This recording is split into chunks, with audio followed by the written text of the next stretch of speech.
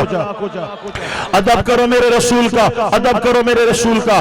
ایک جگہ پہ 2 مرتبہ کیوں فرمایا کہ ادب کرو حضور کا، ادب کرو حضور کا؟ علماء نے فرمایا اس کی وجہ یہ ہے اللہ پاک نے یہاں مبالغہ کے لیے ایک بات کو 2 مرتبہ بیان کیا ہے۔ مبالغہ کیا ہوتا ہے؟ آپ کہتے ہیں فلاں بندہ سونا ہے اور بہت سونا ہے، فلاں بندہ اچھا ہے اور بہت اچھا ہے، فلاں بندہ سخی ہے اور بہت سخی ہے۔ یہ سخی تو ہو گیا، سونا تو ہو گیا، اچھا تو ہو گیا۔ جو بعد میں کہتے ہو بہت اچھا ہے، بہت سونا ہے، اسے مبالغہ کہا جاتا ہے۔ کسی بات کو بڑھا چڑھا کے کہنا، کسی بات کے اندر بہت زیادہ اضافہ کر کے کہنا، اس کو مبالغہ کہتے ہیں۔ تو اللہ پاک نے حضور کے ادب میں مبالغہ کے لیے فرمایا وَتُعَزِّرُوهُ وَتُوَقِّرُوهُ، لوگوں نبی کا ادب کرنا اور بہت زیادہ ادب کرنا۔ اور علماء نے فرمایا ایک جگہ پہ 2 مرتبہ کیوں فرمایا میرے نبی کا ادب کرو؟ فرمایا تاکید مزید کے لیے۔ تاکید مزید کیا ہوتی ہے؟ آپ کہتے ہیں یہ کام کرنا اور ضرور کرنا، جانا اور ضرور جانا، آنا اور ضرور آنا، یہ جو بعد میں ضرور کہتے ہیں یہ تاکید مزید ہے۔ تو اللہ کریم نے 2 مرتبہ بیان فرمایا وَتُعَزِّرُوهُ وَتُوَقِّرُوهُ، لوگوں رسول کا ادب کرنا ہے اور ضرور کرنا ہے۔ تاکید کیوں فرمائی؟ تاکید مزید کیوں فرمائی اور مبالغہ کیوں فرمایا؟ اس کی وجہ کیا ہے؟ وجہ یہ ہے پہلے اللہ کریم فرما رہا ہے لِتُؤْمِنُوا بِاللَّهِ وَرَسُولِهِ، اللہ رسول پر ایمان لے آؤ، اور آخر میں کہہ رہا ہے وَتُسَبِّحُوهُ بُكْرَةً وَأَصِيلًا، اللہ پاک کی پاکی بولو، اللہ پاک کی تسبیح بولو، اللہ پاک کی حمد کرو، اللہ پاک کا ذکر کرو۔ پہلے ایمان کا ذکر کیا، آخر میں تسبیح کا ذکر کیا، درمیان میں حضور کے ادب کا ذکر کیا۔ تو فرمایا کہیں ایسا نہ ہو کہ لوگ بھول جائیں ایمان ضروری ہے اور اعمال ضروری ہے، نماز ضروری ہے، سجدے ضروری ہیں، حضور کے ادب کو بھول ہی نہ ہے۔ ادب کرو تو مرضی ہے، نہ کرو تو مرضی ہے۔ اس لیے اللہ پاک نے درمیان میں 2 مرتبہ حضور کے ادب کا ذکر کیا ہے کہ لوگوں ذرا ٹھہرو، میں 2 مرتبہ بیان کر کے یہ بتا رہا ہوں کہ ادب مصطفیٰ بہت ضروری ہے۔